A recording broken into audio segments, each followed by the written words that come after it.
हम अपन designs complete कर ले बानी। हम क्लाइंट के मिले जा रहल बानी। उम्मीद बा एक बार कॉन्ट्रैक्ट मिल जाई। हे Tanveer, guess what?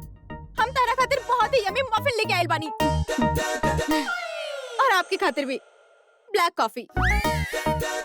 Black coffee जहाँ पना के फेवरेट बा।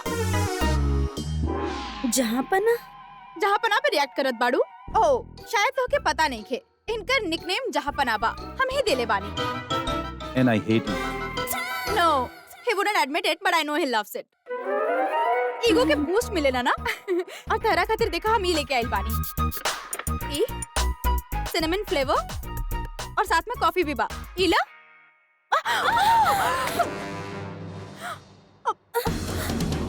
Ouch! अल्लाह मियां, what's wrong with me? Tanveer, are you okay? Obviously, this is not okay. Patient question बा। प्लीज पीछे हटिए। कब तक इतना गैर जिम्मेदार रहोगे? उठा, उठा।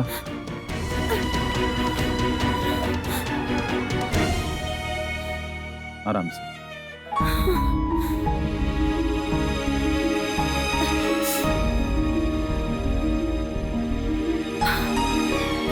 अरे का भाई मुंह चागल का? हम अभी हल्दी गरम करके ले आवत बानी, तू 2 मिनट में ठीक हो जाइबू।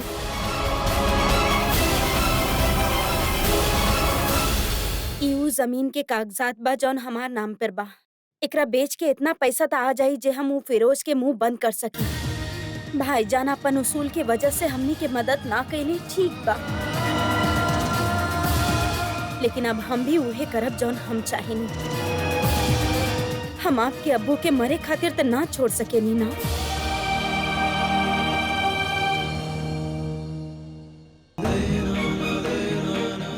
हमनी के पास वक्त नहीं खे। कल अदालत अपन फैसला सुनाए, एकरा से पहले हमनी के आपके अब्बू के छुड़ावे के पड़ी। आयान, हमनी के रुपए आज रात तक ही चाहिए।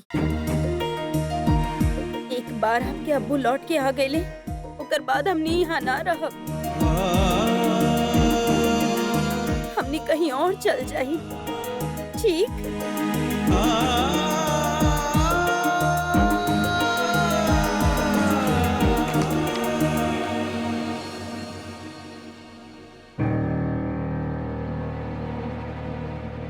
का भइल?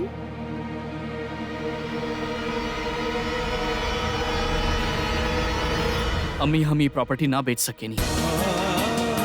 ये कागजात पे साफ साफ लिखल बा कि हमके ये प्रॉपर्टी के बेचे से पहले मामू के देहल एनओसी की जरूरत पड़ी, और बिना उनकी दस्तखत के हम ये प्रॉपर्टी बिल्कुल भी बेच ना पाई।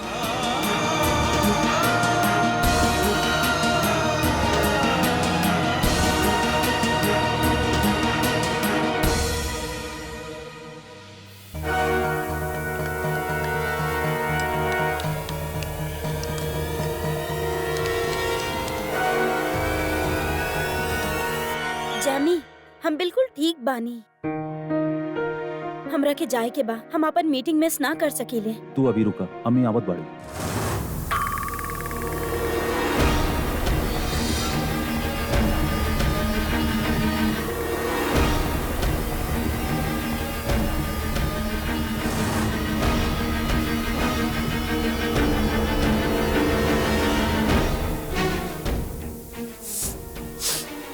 लाइटर के भी अभी खराब होवे के रहे। जामी, हमरा के प्लीज जाए के बा, please. I call the doctor.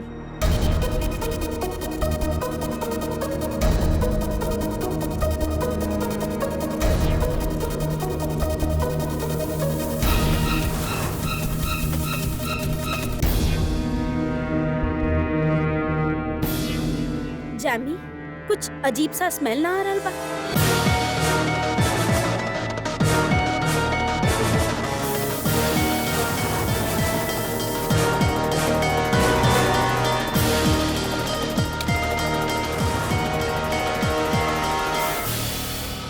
तो गैस के स्मेल बा। गैस लीक हो रहल बा।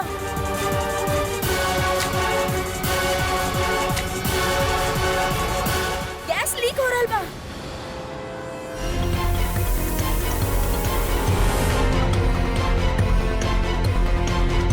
हमके तो पता भी न चलल हमके जुकाम जे बा।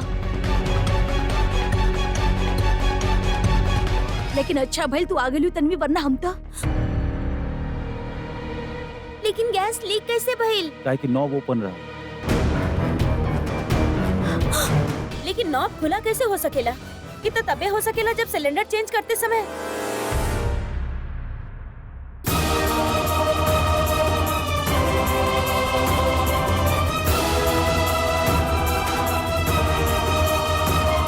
तो के सिलेंडर चेंज करे आवेला? हाँ पुप्पी, इस दुनिया में ऐसा कौन सा काम बा जौन जोया फारूकी ना कर सकेले, बताई जरा।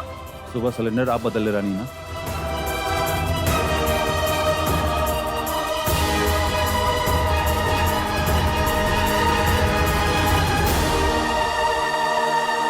या अल्लाह, हमार राशिद पर रहमत बरसा। चाहे तो उनकर हिस्सा के दर्द हमरा के दे दे।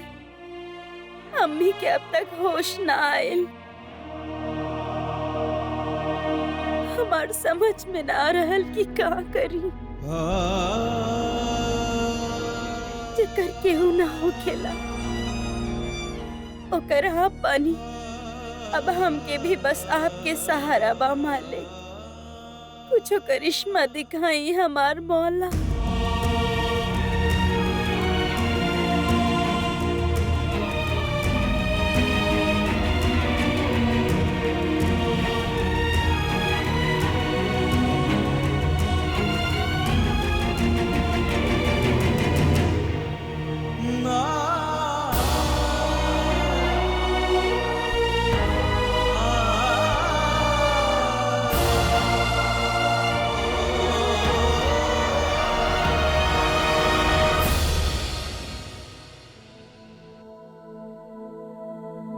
आयान,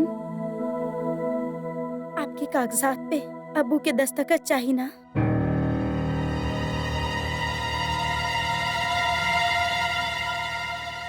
मिल जाई।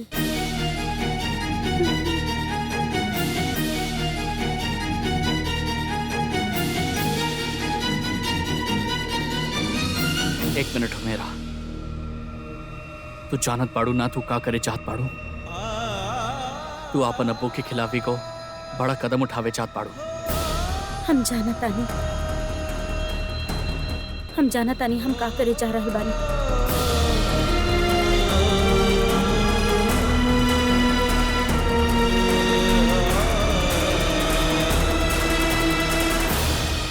बिला अच्छा भइल तू आ गेलू। आ जाना जरा हमार हेल्प कर दा।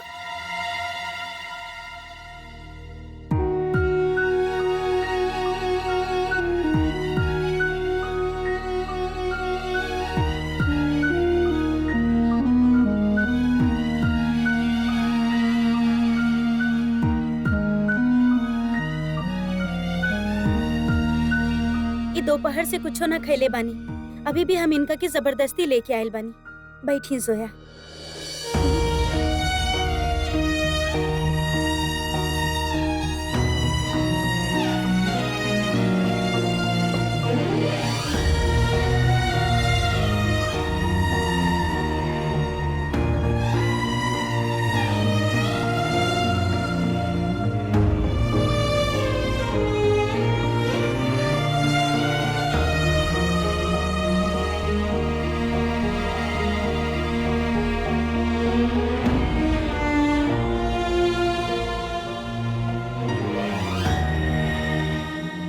जोया, कोनो बात नहीं खे, गलती सबसे हो जाला।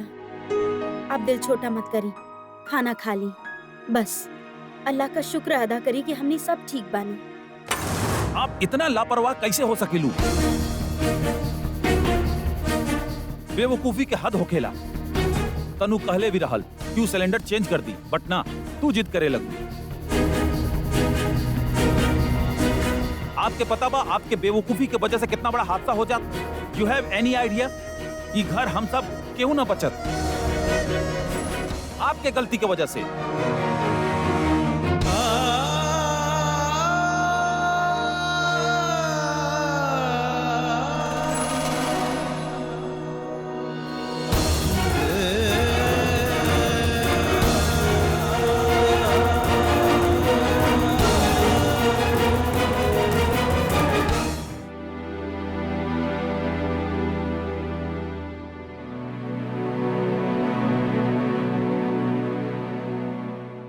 ना चाहिए हमको। आपके का लगत बा आप कुछ भी करिए।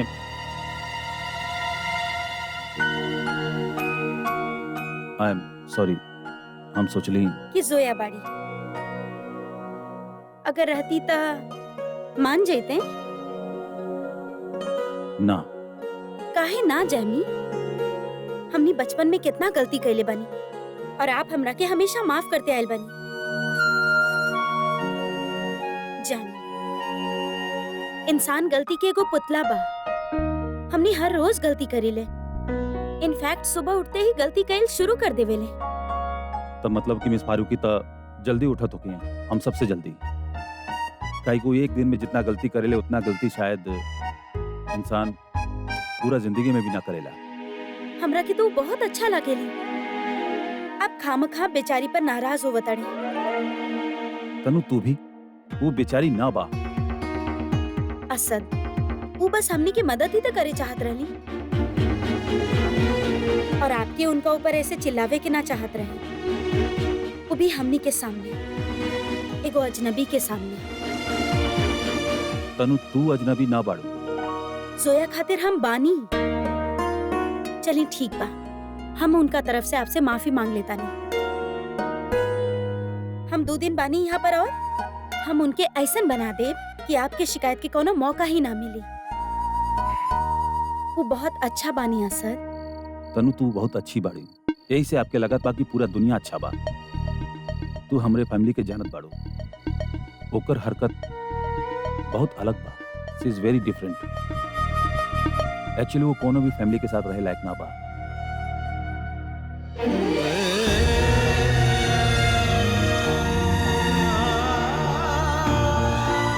Thank you.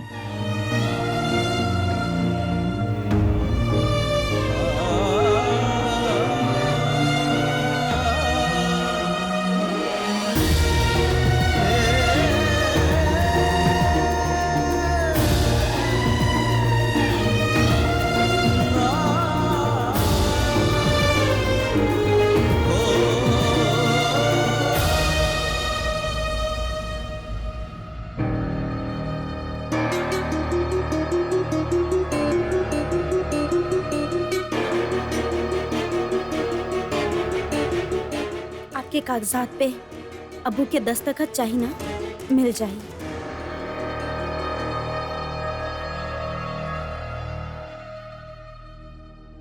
अब्बू का बात बा बेटा? ऊ आपके ऑफिस से लड़का आयल बा पेपर्स लेके, आपके सिग्नेचर्स चाहत रहे। बेटा यहाँ रख दो, हम दस्तखत कर देब। हाँ, ना ना अब्बू, एक्चुअली ऊ कहत रहल कि ओकरा के जल्दी जाए के बा, तो अभी सिग्नेचर्स चाहिए। अच्छा लाओ पेन। हाँ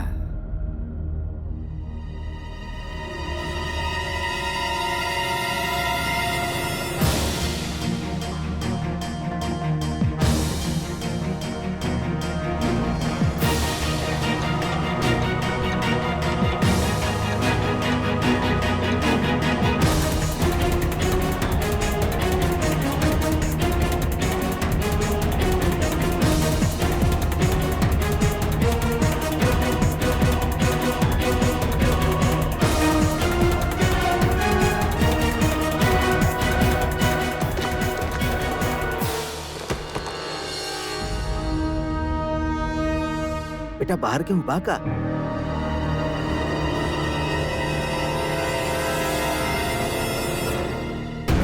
ना ना ता बेटा हमके एगो आवाज आई, ऐसा लगल कि केहू बाहर बा।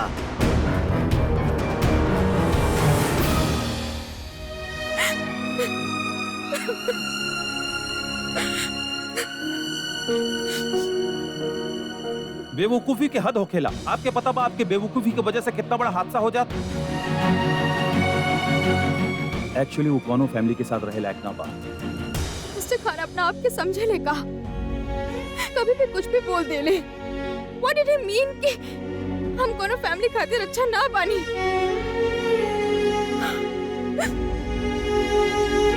तो why do I care? हम तो डे 1 से जानत बानी कि वो एगो मेल चौविनिस्ट पर्सनालिटी बाड़े। अब वो चेंज ना होके वाला बाड़े। हमके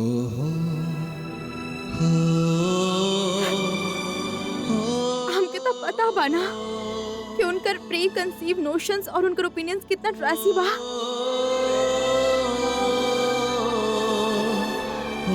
फिर भी हमरा के इतना फर्क काहे पड़ेला?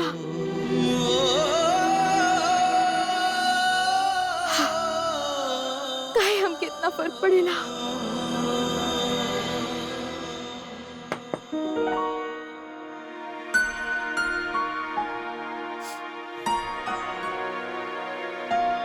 आप अभी भी कुछ ना खाए? ना, हमके भूख नहीं खे। डांट से ही पेट भर गइल बा हमार बहुत। एक भी बाइट ना खाए के बा हमके खाना के। हमके हमके कसम बा हमके।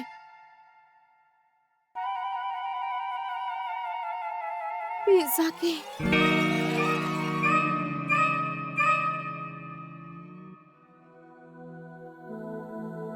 हमरा के नजमा बतैली कि आपके पिज्जा बहुत पसंद बा। चली आप खा ली, आप सुबह से भूखल बाड़ी। हमके अभी ना खाए के बा। असद जौन कहले उनकर बात के बुरा लागल आपके? और ना तका तनवीर, हम मानत बानी आज हम बहुत बड़ गलती कईनी और उनकर गुस्सा कईल जायज रहे, थोड़ा लेकिन और अंडरस्टैंडिंग हो सकत रहे, है ना? एग्जैक्टली अब ठीक बा। गलती तो हर गलत हो गया, लेकिन तो देख लो वो ऐसे साउंड करत रहले जैसे दुनिया खत्म हो गई होके।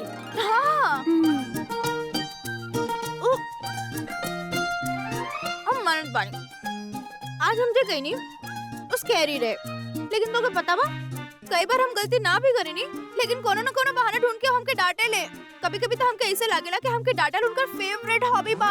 वो ऐसे नहीं बाड़े, पता बा, लेकिन वो सिर्फ वो लोग से नाराज होखेले जिनका वो बहुत पसंद करेले।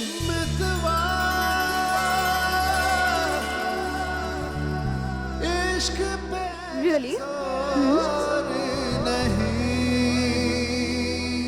गुस्सा में इंसान बहुत कुछ बोल चाला, लेकिन गुस्सा में कहल गई कड़वा लफ्ज के दिल से ना लगावे के चाहिए। वो जनाब खड़ूस जैमी के बात के नेवर। You call him जनाब खड़ूस? I call him जहापना सिक्स पैक। अगर खाला कबो भी काम से लेट आवत रहली या उनका बिना बताए चल जात रहली तो वो परेशान होके खाला पर ऐसे ही नाराज होत रहले। बेचारी फूफी। लेकिन आपके पता बा खाला के असद का गुस्सा काबू कईल आवत रहे। वो कैसे? वो उनकर मनपसंद डिश बना के उनका खिला देवत रहली और उनकर गुस्सा खत्म हो जात रहल। रियली? हाँ, वैसे भी दुनिया में ऐसा कोनो मसला नहीं थे जौन बेहतरीन खाना से सुलझावल ना जा सकेला।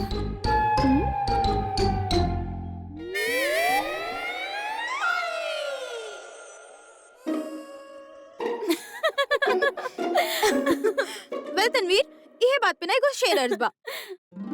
जब भी गुस्सा में होके जहाँ पना whenever he is mean, जब भी गुस्सा में होके जहाँ पना whenever he is mean, उनका सिर्फ मना सकेला खाना बेहतरीन। अरे वाह वाह। Thank you. अब्बू केहू ना रहे। अच्छा,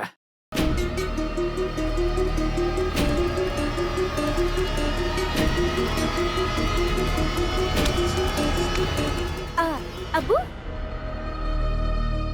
आप दवाई ले ले। क्या बात बा, आज अपन अब्बू के ज्यादा ही ख्याल रखल जात बा। अब्बू ख्याल तो हमेशा से रखे नहीं, आप ही घर में ना रहेले। अच्छा।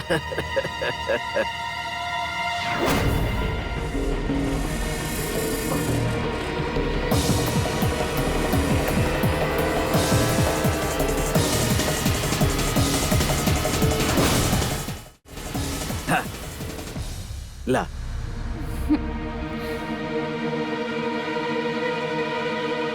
अब वो मेरा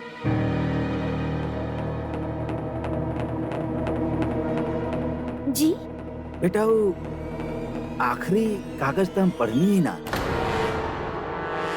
तनी फाइल दिया।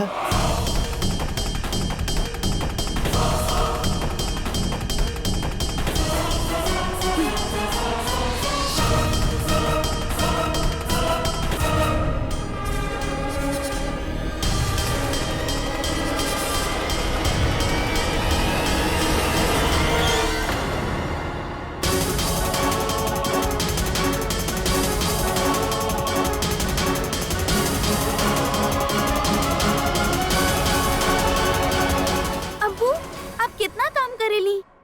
अब सो जाए ना, आराम करिए, आप बहुत लेट हो गए ना। अच्छा ठीक बा, जा।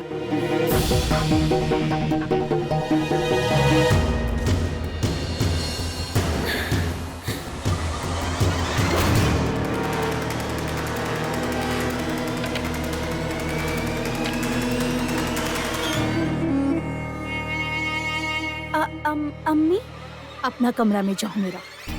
लेकिन अम्मी, हम कहनी ना, अपना कमरा में जाओ।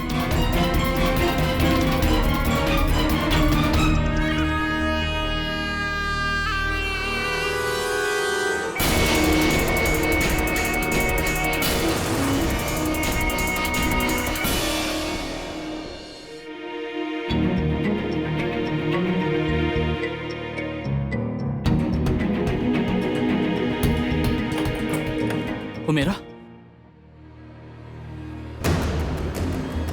हुमेरा ना, हुमेरा के अम्मी।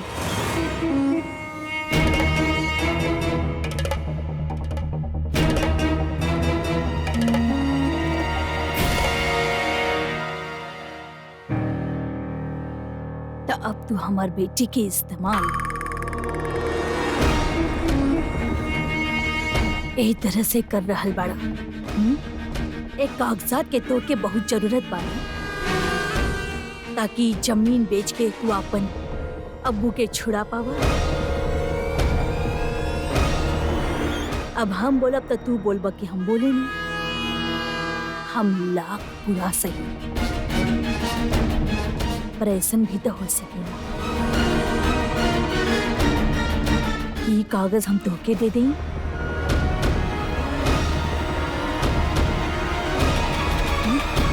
लो ले जाओ और अपन अब्बू के आजाद करा दो। अपन अम्मी के खुशी वापस ले आओ। लो ना।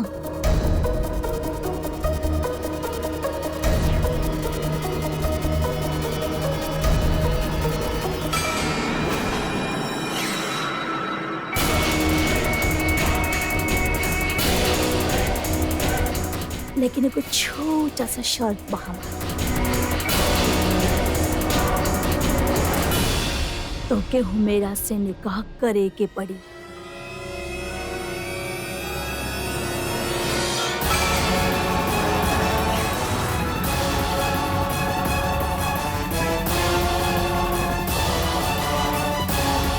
बेशक सोच लो, काले 2 बजे कोर्ट में सुनवाई बा। तब तक के वक्त बात तोहरे पास, लेकिन जे कुछ भी फैसला लिया बहुत सोच समझ कर लिया, काहे कि ई तोहर अब्बू के जिंदगी के सवाल बा।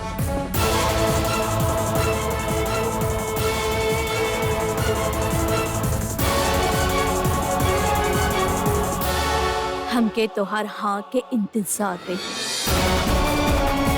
अयानिया।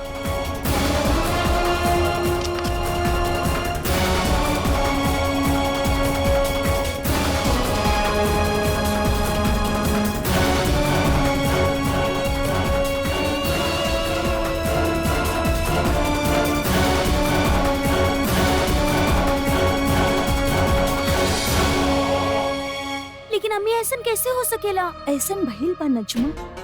हम कुरियर कंपनी में बात कैले रही, वो हमसे कहले कि जे तरह के डिस्क्रिप्शन हम देले रहनी वैसन डॉल वो कार्टन में ना रहल। अगर ना रहल तो कहाँ गई? हो सकेला कहीं कहीं आसपास गिर गई होके, लेकिन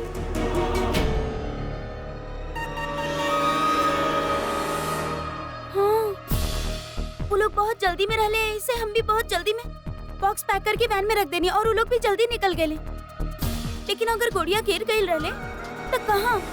हमने तो सारा घर तलाश कैनी, घर में रह तो मिल जाए इतना। अगर घर में ना बा नजमा तो हो सकेला कि घर के बाहर होके, हमके ढूंढे की चाहिए ना। अम्मी बाहर रहे तो मालिक ही मिल जाए। हो सकेला मालिक ही मिल गई होके नजमा, हमके नहीं के पता ना, ओकर पता लगा पता नहीं चला। अम्मी मिल जाए गुड़िया, हम माली से बात करब, आप प्लीज परेशान मत हुई। आई बैठी। अम्मी आप इतना परेशान काहे हो रहल बानी? अम्मी आपकी तबीयत अभी भी ठीक नहीं है ना? प्लीज। नजमा कल 2 बजे हियरिंग बा। हमके कोनो भी कीमत पर वो गुड़िया चाहिए नजमा। अम्मी हमनी के पता भी नहीं कि माली कहाँ रहेला। वो कल 11 बजे आ जाई, हम तब ओकरा से पूछ ले। का भइल नजमा? अब तनवीर प्लीज पानी लाई ना। हाँ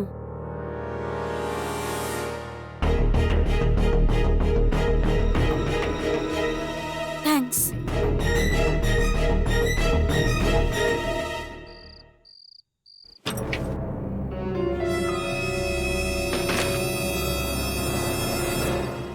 अब इतना भी का जरूरी काम रहे? 2 मिनट ना रुक सकत रहलू तू?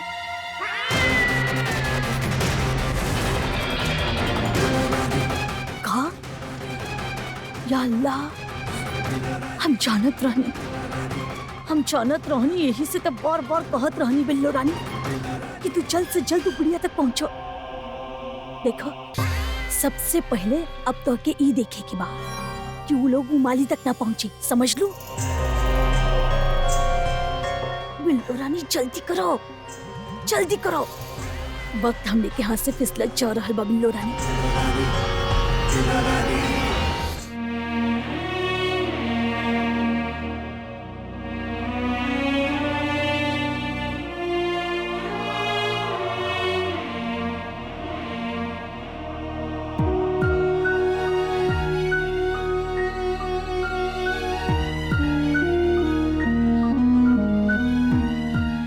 अपन अबू के वहाँ से ले आई आयान।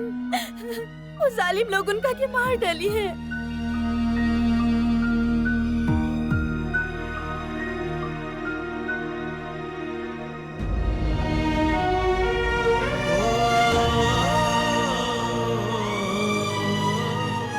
लेकिन एगो छोटा सा शर्त बा हमार, तो के मेरा से निकाह करे के पड़ी। हमके तोहार हाँ के इंतजार रही।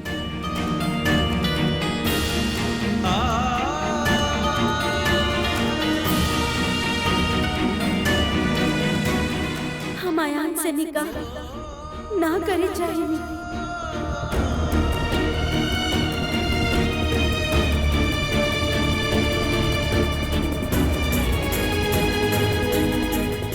कापू के जिंदगी बचावे खातिर मेरा के जिंदगी बर्बाद करब सही बा।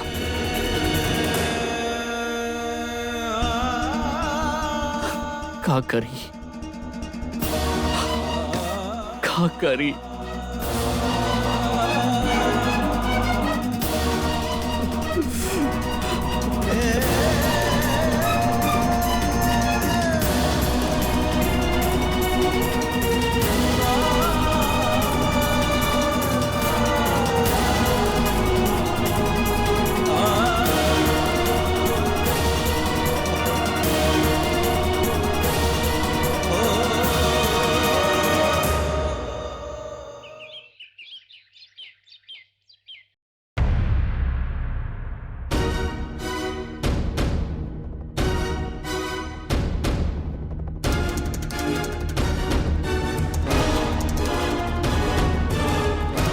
अयान मिया, अब हम बोलब तो तू बोल बकी बोले ली।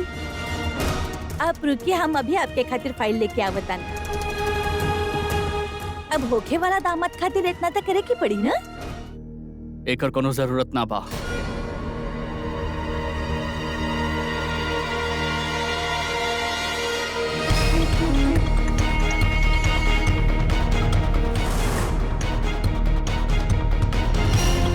मतलब? हमार मतलब ई बा कि हमके ई पेपर के कोनो जरूरत ना बा, काहे कि हमार जवाब ना बा। हम आपकी बेटी से निकाह ना कर सकेंगे।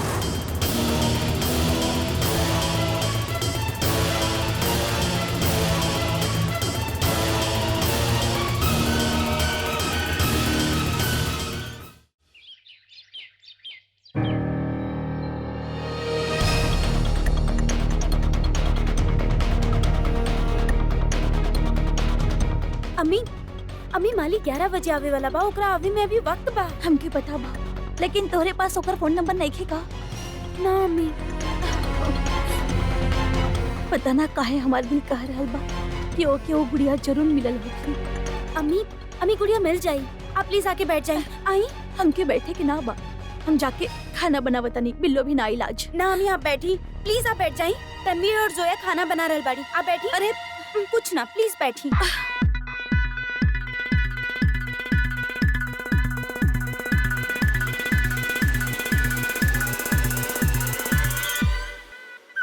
अरे वाह, हमरा के पता रहे कि आप हमार सलाह पर अमल करके जैमी खातिर कुछ ना कुछ जरूर बनाई।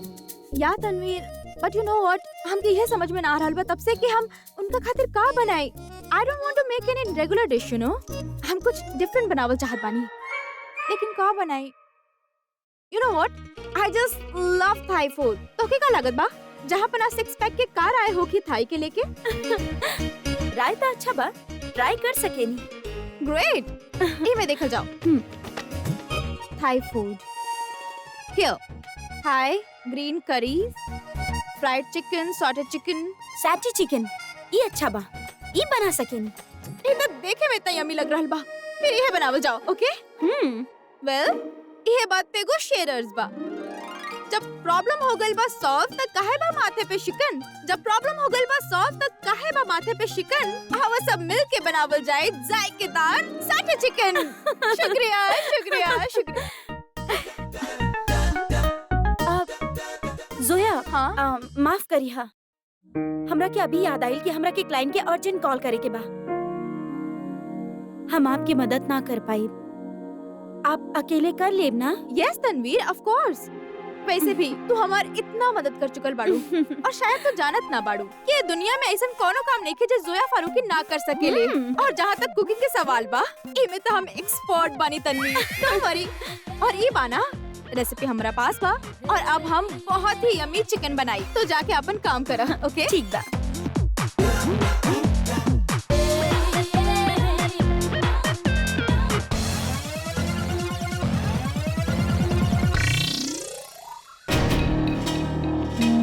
सोच ल, तोहार इनकार करनी तोहार अब्बू के सेहत खातिर अच्छा ना होगी।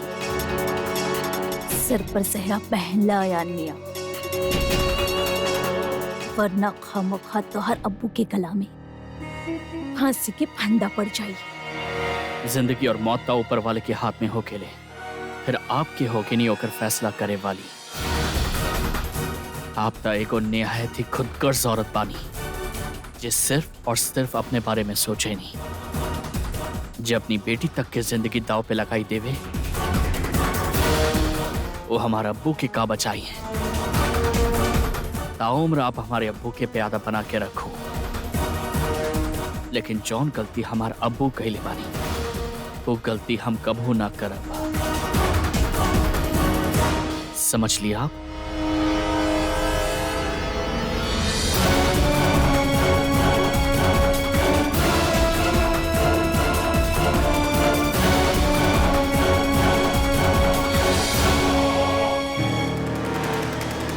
हम भी देखत बानी अयानिया कि तू निकाह कैसे ना करबा।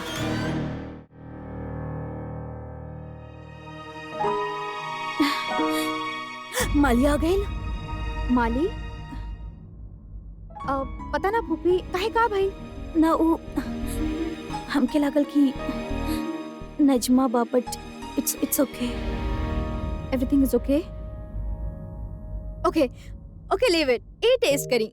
मिस्टर खान खातिर हम स्पेशली साटेड चिकन बनाले बानी। उनकर मूड थोड़ा ठीक हो जाई। टेस्ट करके बताई कैसन बनल बा। सोया, तू बनैले बाड़ू तो अच्छा ही होगी, लेकिन हमारा भी खाए के मन ना बा। प्लीज फूफी, हमरा खातिर आप काहे भूल गई नी कि मिस्टर खान जहाँ पना भी बाड़े। ऐसे आप एक बार टेस्ट करके बताई ना कैसन बनल बा, प्लीज। प्रसाद, प्लीज टेल दो लायर कि हम वक्त पे कोर्ट पहुंच जाए। या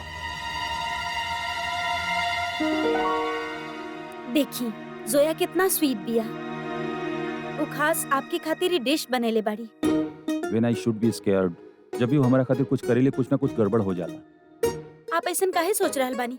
ऐसन कुछ ना होगी।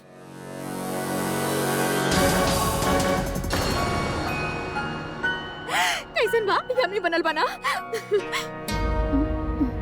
एक मिनट, तू एमे पीनट डलले बाड़ू? यस, ग्रेवी में हम पेपर और पीनट्स एक मिनट, तू असद कितना देलू ना?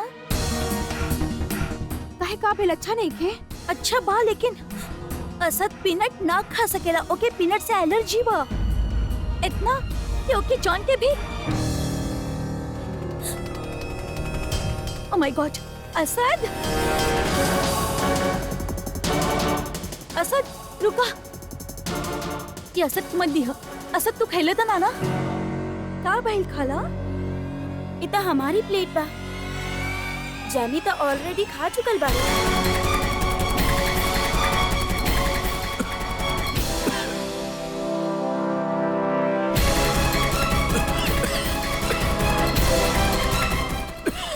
असद,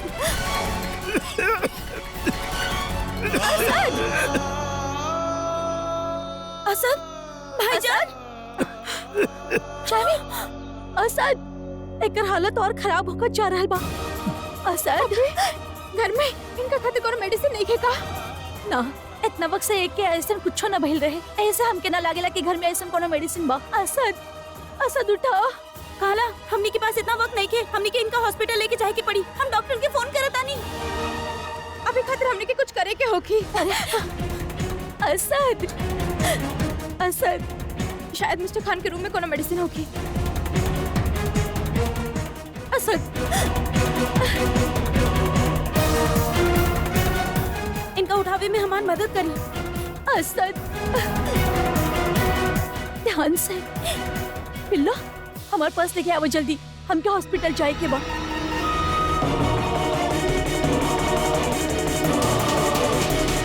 अभी गाड़ी निकलवाते नहीं चली। चलो।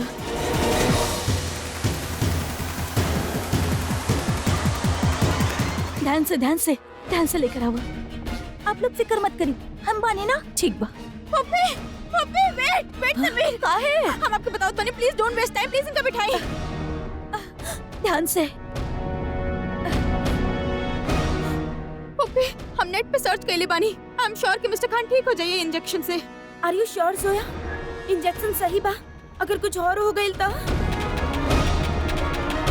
हमने के पास और कोनो ऑप्शन भी तो नहीं थे। हॉस्पिटल पहुंचे में कम से कम 30 मिनट और लागी। आई थिंक जैसन सोया कह रहल बा हमके वो करे की चाहिए।